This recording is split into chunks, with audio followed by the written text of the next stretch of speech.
Hello, friends. Welcome to the lecture on nucleophilic substitution reactions. यहाँ पर हम introduction ले रहे हैं नाभिक स्नेही प्रतिस्थापन अभिक्रियाओं के. The proton transfer process in a Bronsted-Lowry acid-base reaction can be thought of as simply a special kind of nucleophilic substitution reaction, one in which the electrophile is a hydrogen rather than a carbon. Bronsted Lowry acid base reaction जो होती है वो एक special kind की nucleophilic substitution reaction ही है जिसमें electrophile एक hydrogen है. एसिड बेस रिएक्शन है हमारे pass on the left hand side. इसमें हम देख सकते हैं कि जो OH है वो एक बेस है, प्रोटॉन है हमारे पास, और जब ये रिएक्शन प्रोसीड करती है तो किस तरह से हमारे पास ये HOH जो बन रहा है वो हम देख रहे हैं. और हमारे पास राइट हैंड साइड पर न्यूक्लियोफिलिक सब्स्टिट्यूशन रिएक्शन है.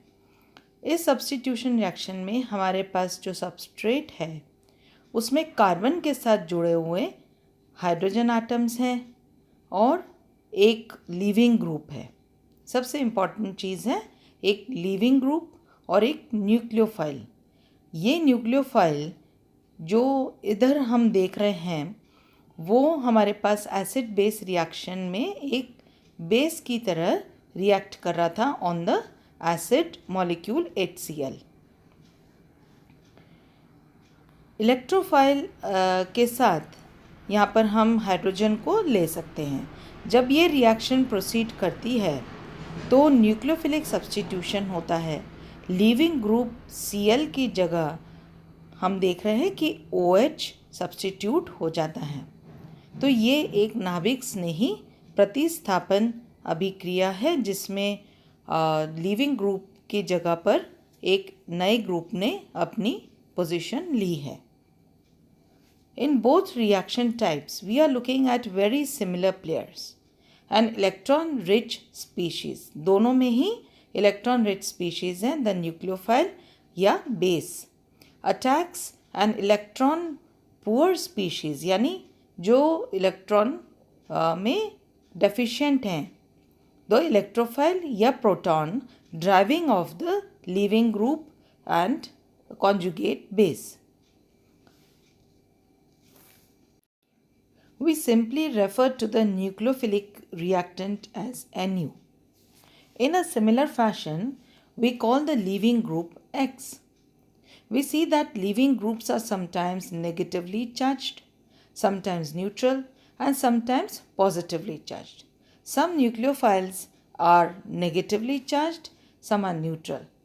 Therefore, we do not include a charge designation on X or Nu.